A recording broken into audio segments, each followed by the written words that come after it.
Captain Planet, he's a hero. Gonna take pollution down to zero. Gonna something, you know the rest. If you were a '90s kid, even an '80s kid, you knew Captain Planet and the Planeteers. This figure actually came out in 1991. This is made, interestingly, by Tiger Electronics, who made those little handheld games that kind of sucked. You know, like might have like a Ninja Turtle one, or a mini golf, or Ninja Gaiden, or whatever. Just a little kind of handheld, crappy black like LCD screen. So I don't really know if they made any other figure lines or not. But this is Dr. Blight.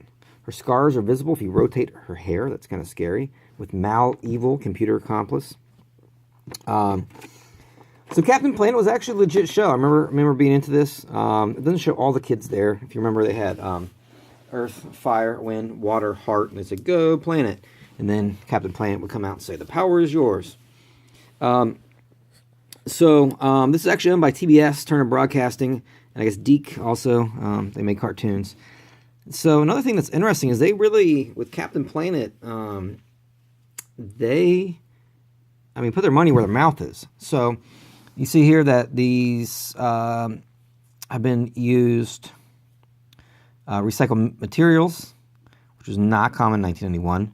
Also says that 10% of Turner Broadcasting and Deke Enterprises proceeds from the sale of Captain Planet and the Planeteers merchandise will be donated to the Planeteer Foundation, an organization dedicated to helping the environment. So, 1991, that wasn't very common back then. So, so we have Dr. Blight, the devious and demented biochemical genius. She is not a good person. Duke Nukem was not. The verminous scum. They wanted to pollute the environment. The kids and Captain Planet would foil their nefarious plans. So you can see here, even on the front, printed on recycled paper. So that's pretty cool. When I saw this, and I still don't remember where I got this, but I was stoked. I like the packaging of this. The die cut there. The artwork is cool. It's got, tells you what the little action feature is. The character art. The logo is cool.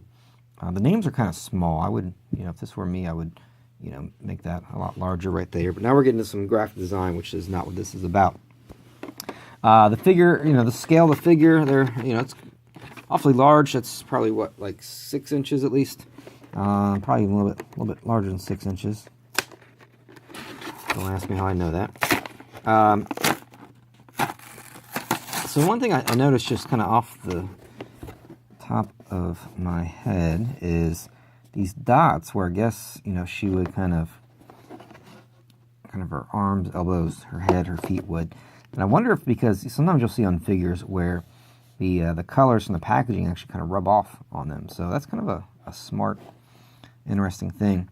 They don't have much articulation, just the legs, the head, and the arms. There's not even a waist articulation or knees or elbows, which is kind of lame. But let's see what her sort of action feature is. Move her hair. Yeah, you can see her scarred face there. I guess that's part of her backstory. It says she has dedicated her life to inventing new ways to destroy the environment. She has previously tried to create the perfect human and has tested some of her experiments on herself first. Her hair is now carefully combed in front of her face to hide horrible scars. It says that Dr. Blight is now so demented that she even flirts with her computer, and they argue about who is responsible for any failed ego disasters. That's awfully strange. Yeah, so she's got the scar there. And I remember, if you remember Who Framed Roger Rabbit, Jessica Rabbit, she had her hair over one eye. And I remember somebody was saying, like, well, I wonder if maybe it's because she has some, like, hideous scar, or she's, whatever. So maybe that's part of her backstory. So she comes with, like, a belt. It's kind of a weird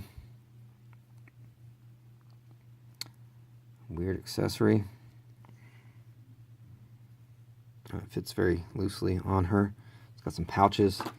So here's her computer, and there he is.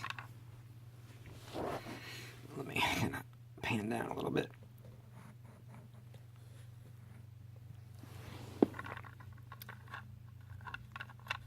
So I guess that's him being kind of stoic and then him kind of smiling. I don't know. Is it supposed to look like he's talking or doing something. I don't know, but that's weird. But I guess she's in love with him, and she's gonna boop boop boop and give him smooches, and they're gonna fight just like any, you know, any couple might. Oops, sorry. So yeah, this is, you know, pretty cool. It's awfully large. Let me see. I got a Ghost Rider here. These are 6 inches. Yeah, so about, yeah, I guess it's about 6 inches. So maybe Ghost Rider and Dr. Blight, they're gonna fall in love and have weird ghost babies. And then this guy's going to get real jealous. I don't know. Yeah, so also, you know, I'm going to mail this in for information how I can join the Captain Planet Club. Yeah, mail it to Atlanta, Georgia. The station I watched it on, it wasn't on Fox, I don't think. Maybe it was Fox, I don't know. And Channel 19 up here, or maybe it was like 64. I'm not sure, but anyway, this was kind of a cool one. You know, different. I like it, you know. I was a Captain Planet fan. I think most kids were. It was a different show.